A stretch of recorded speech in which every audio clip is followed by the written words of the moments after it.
حیرانگی والی گل ہے 30 سپارے نے،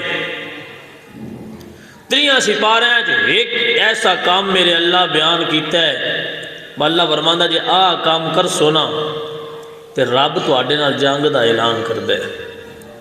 بھیا تھوڑی جی غور کرنا، آج جس ملک دے کول کچھ طاقت ہوئے، پاور ہوئے، ایٹم بم موجود ہوئے، دشمن انہوں ہاتھ لان تو ڈردا ہے۔ دشمن دی کوشش ہوندی ہے بھائی ان دے نال میں جنگ نہ کراں، کیونکہ میں جنگ کی تھی میرے کو ایٹمی طاقت ہے کوئی نہ، ان دے کول ہے اس میں بن کے رکھ دینا، تو لہذا یہ بیڑے رون نالو چپ چنگی ہے کہ میں ان نال جنگ نہ کراں، وہ میرے نالو پاورفل ہے، ان دے کول ایٹمی طاقت ہے۔ اس ملک نو بندہ نیڑے کوئی نہیں جاندا جن دے کول طاقت ہوئے، تو بھائیا جڑے سارے ملکان دا بھی مالک رب ہے۔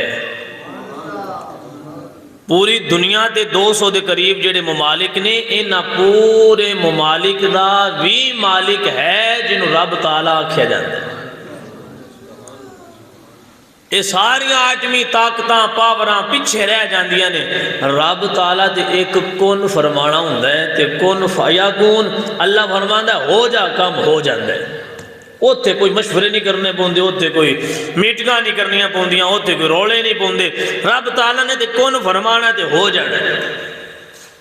تے او رب جڑا سارے ملکاں دا بھی مالک ہے، او رب فرما رہے ہیں بیلیوں آ کام کر سو تے رب تو اٹھنا جنگ دا اعلان کرنا ہے۔ ذرا ایمانداری نہ دسو، اگر ایٹمی پاور جس ملک کو ہوئے او جنگ دا اعلان کرے تے بندے مر جان، بندیاں دے پلے ککھ نہ رہے، تے جے رب جنگ دا اعلان کر دے تے بندہ کیڑی گل دی امید رکھدا ہے کہ میں دنیا تے بھی کامیاب ہو جا ساں تے قبر و حشر وچ بھی کامیاب ہو جا ساں؟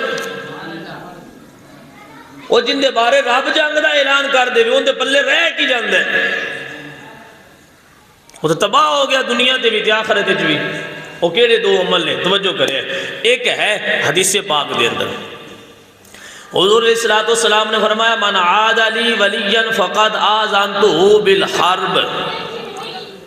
حضور علیہ السلام نے فرمایا میرا رب فرماندہ ہے جیڑا بندہ قیامت تک کسے میرے ولی دے نال بغض رکھے گا، عداوت رکھے گا، میں رب ان دے نال جنگ دا اعلان فرماتا ہاں۔